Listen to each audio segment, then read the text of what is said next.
오늘도 살아계신 하나님의 말씀의 능력과 은혜가 또 새벽을 깨워 또 주 앞에 삶을 맡기고 살아가는 저와 여러분에게 가득하기를 좋으신 예수님의 이름으로 간절히 축원드립니다. 사순절 우리의 십자가의 길을 묵상하고 있는데 오늘 말씀을 보면 그 십자가의 길을 사실 쉽지 않은 인생이지요. 하지만 하나님을 바라며 또 하나님을 의지하며 살아가는 하나님의 자녀에게 주시는 하나님의 은혜가 오늘 본문에 기록되어 있습니다. 이 말씀을 나눌 때에 여러분들의 삶과 여러분들의 심령에 다시 한번 주께서 주시는 충만한 은혜가 임하게 되기를 간절히 축복드립니다. 우리 29절의 말씀을 우리 같이 먼저 읽어보겠습니다. 29절을 같이 읽습니다. 예수께서 거기서 떠나사 갈릴리 호숫가에 이르러 산에 올라가 거기 앉으시니 마태복음 15장을 시작하며 예수님께서는 바리새인과 서기관들의 논쟁으로 시작하셨지요. 그리고 그 논쟁을 통하여 더러운 것은 밖에 있는 것이 아니라 사람의 마음임을 이야기하셨습니다. 그리고 그 말씀을 실질적으로 드러내시기 위해 예수님께서는 이방 땅에 가셔서 하나님의 기적을 일으키셨죠. 아무도 가지 아니요. 눈에 보이는 그 땅이 더러운 게 아닌데 구분짓고 편견을 가지고 차별하는 사람의 마음이 더럽다는 것을 예수님께서는 자신의 삶을 통해 드러내셨습니다. 그리고 오늘 본문을 보니 그곳을 떠나서 두로와 시돈 지방을 떠나서 갈릴리 호숫가에 이르러 산에 올라갔다 본문이 기록하고 있습니다. 그 산에 올라가니 예수님이 아마 주변의 무리들 눈에 잘 보였던 것으로 보여집니다. 이 당시에 갈릴리 호숫가 주변에는 높은 산들이 있지 않아 그냥 언덕, 둔턱 정도의 산을 이야기하는 겁니다. 그러니 예수가 그 산 중턱 정도에 걸쳐 앉으시니 아래에서 많은 사람들이 예수를 볼 수밖에 없었던 것으로 보여집니다. 이 한 절의 말씀을 통해서도 우리가 받을 수 있는 은혜가 있습니다. 예수님은 언제나 우리의 눈과 마음에 보이는 자리에 계시다는 거예요. 우리가 못 볼 뿐이지 오늘도 예수님께서는 우리의 삶이 다 들여다보이는 그 자리에서 우리의 삶을 감찰하시고 보호하시며 바라보고 계시다. 주의 바라보심만 우리가 신뢰할 수 있다면 오늘 우리가 얼마나 힘을 내어 살아갈 수 있겠습니까?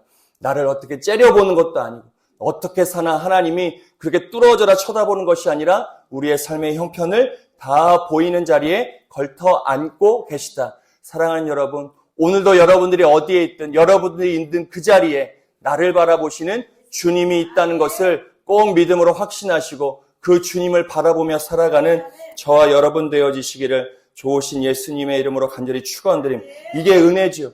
예수님께서 하늘 천국 우리와 전혀 무관한 곳에서 하늘 구분되어져서 우리가 갈 수도 없고 내려오실 수도 없는 저곳에 계신 분이 아니라 우리의 삶의 현장 가운데 계시다.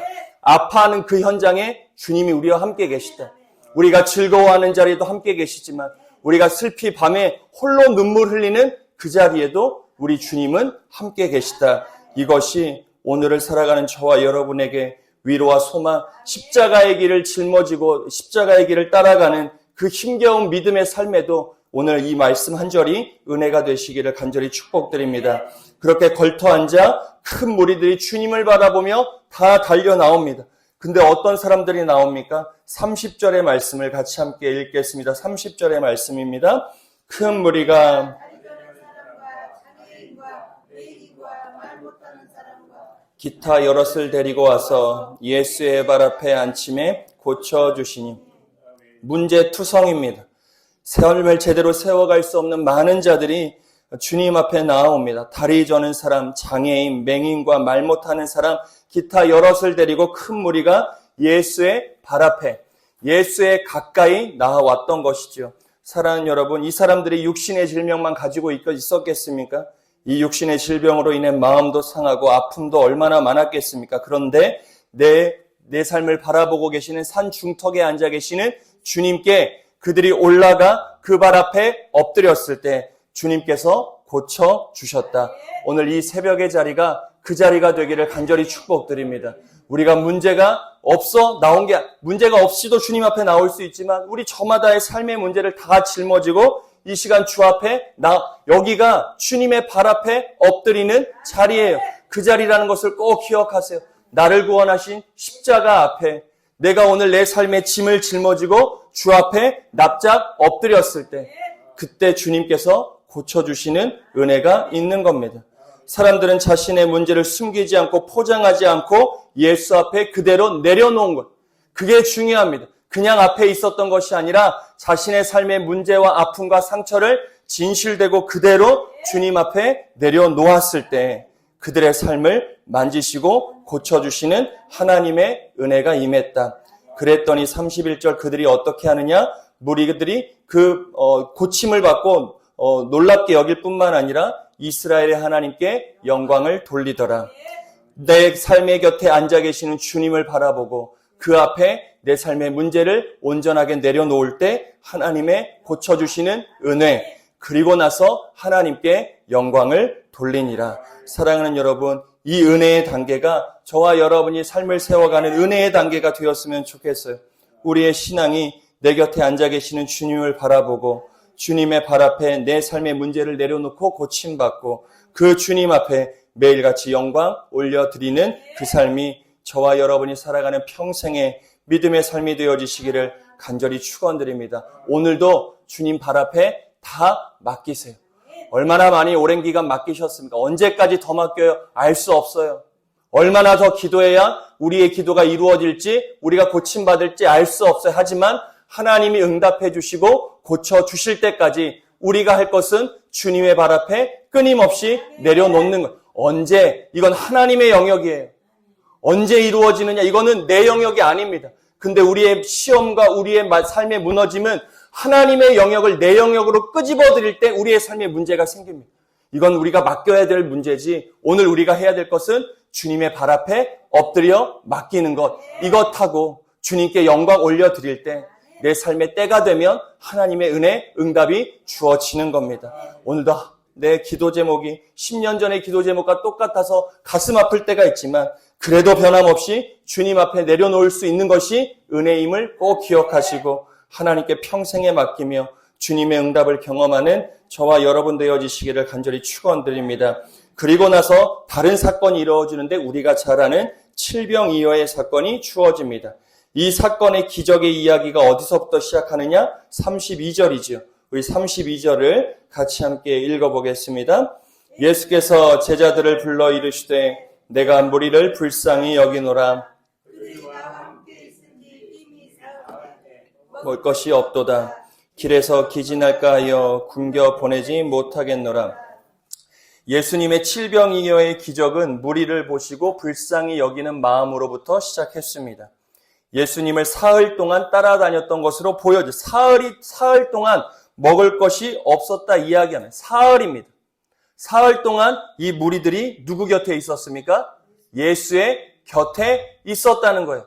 이 칠병의 이어의 기적이 베풀어졌던 사람들은 사흘 동안 주님 곁에 기진하며 말씀을 들었던 사람들에게 주어진 거예요. 사흘 동안 먹을 것이 없도다. 사흘 동안 자신의 기진할 정도를 잊어버릴 정도로 주님의 가장 가까운 곁에 붙어 있었던 무리를 예수님께서 불쌍히 여기는 것. 사랑하는 여러분, 저와 여러분이 오늘 이 본문 가운데 있는 사흘 동안 주님 곁에 머물러 있었던 무리가 되기를 간절히 축복드립니다. 사흘 동안 주님 가장 가까운 곁에 그들이 있었습니다.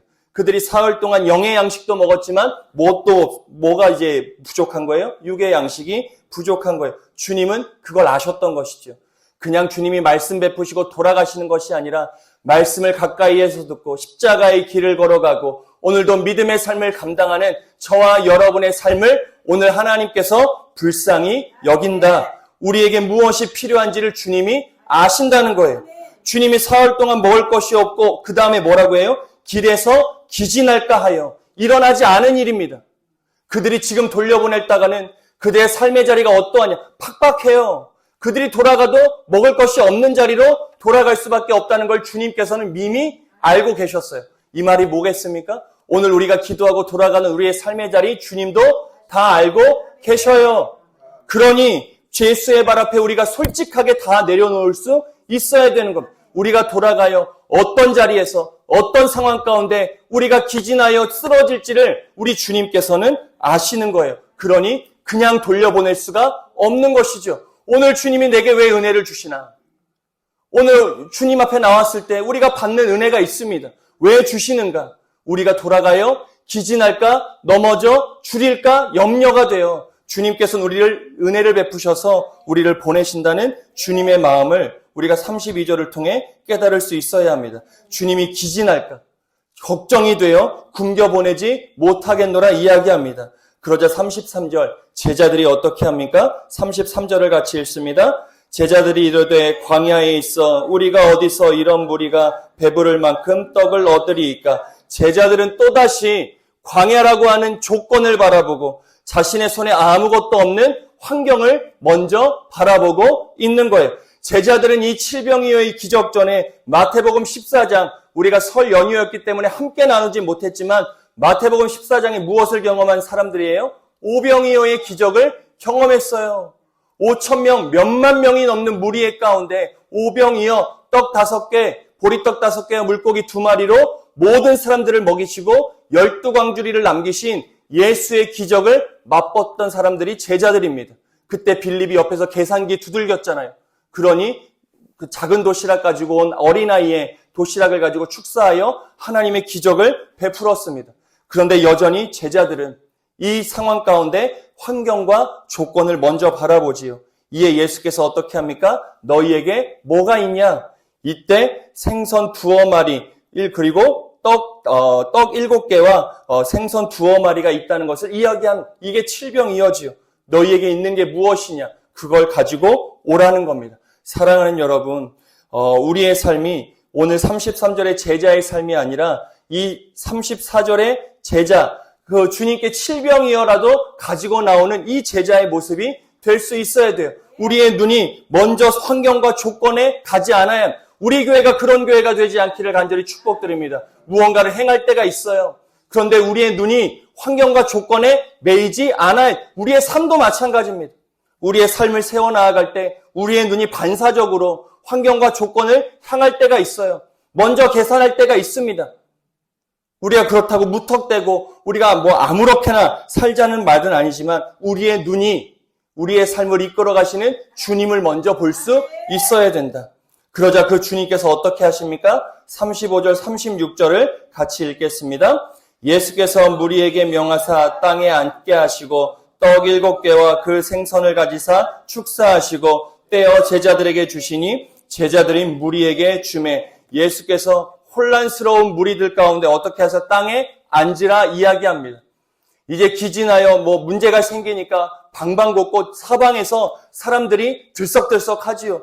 도대체 이제 어떻게 해야 되냐? 우리가 배고파 죽게 생겼네. 엄청난 일들이 일어나지 않았겠습니까? 문제가 없을 땐 상관없지만 누군가가 하나가 딱 무언가 문제가 딱 도화선이 딱 터지니까 여기저기서 그전에는 아무 생각 없었던 사람도 영향을 받으며 그 무리가 굉장히 혼란스러워진 것입니다.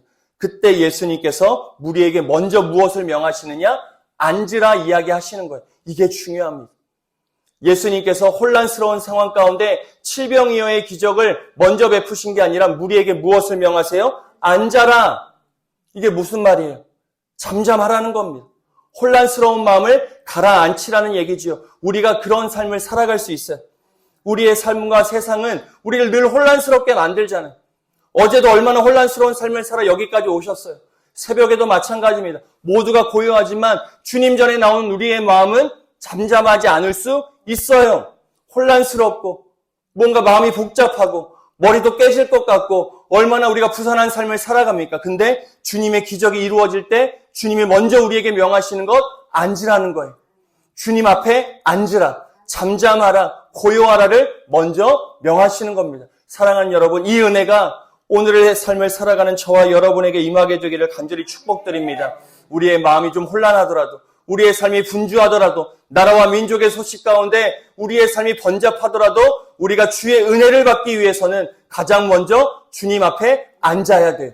우리의 마음을 가라앉혀야 됩니다. 우리의 삶을 잠잠하게 만들어낼 수 있어야 돼요. 그때 주님께서 우리가 드렸던, 제자들이 드렸던 칠병이어를 주님이 손에 가지사 축사하시고 떼어 제자들에게 나누어 주시며 그 제자들이 또 나누어 주며 칠병이어의 기적이 이루어진 것이지요. 37절에 보면 다 배불리 먹고 남은 조각이 7광줄이에요. 5병이어의 기적은 12광줄이에요. 7병이어의 간죽은 7광줄이에요. 12와 7이 뭔 차이냐? 12와 7은 이스라엘 백성들에게 완전한 충만의 수예요.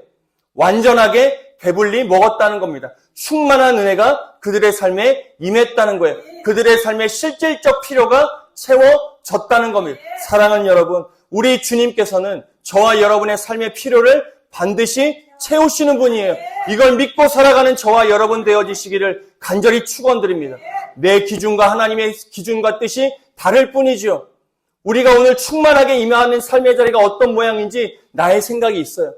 근데 그 생각과 하나님의 생각이 좀 다를 수 있지요. 하나님께서 언제나 우리의 삶에 있어야 할 필요를 완전하게 채워주시는 분이시다. 이 사실을 꼭 믿고 언제나 주님의 발 앞에 잠잠히 앉아 신앙생활하는 저와 여러분 되어지시기를 좋으신 예수님의 이름으로 간절히 축원드립니다.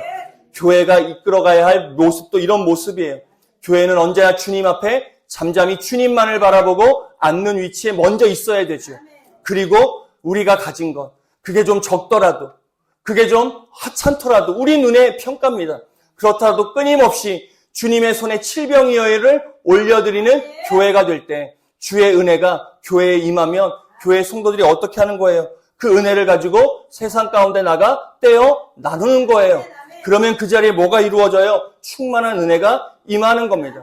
내 개인의 삶에는 하나님의 실질적 필요가 채워지는 기적의 삶으로 주님이 인도해 주시지만 교회는 하나님이 주신 은혜를 우리 안에 가두는 것이 아니라 끊임없이 우리를 통하여 하나님의 기적의 은혜가 흘러갈 수 있도록 우리 교회가 통로가 될 수 있어야 하는 겁니다.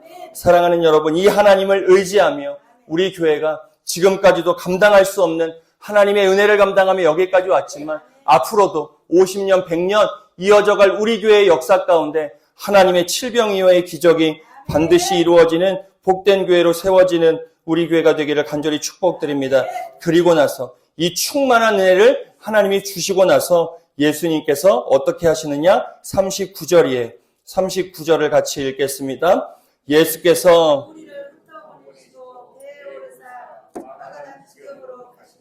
예수께서 충만한 은혜를 가지고 있었던 사람들, 무리들을 흩어 보내시더라. 이것이 성도의 삶의 자리입니다.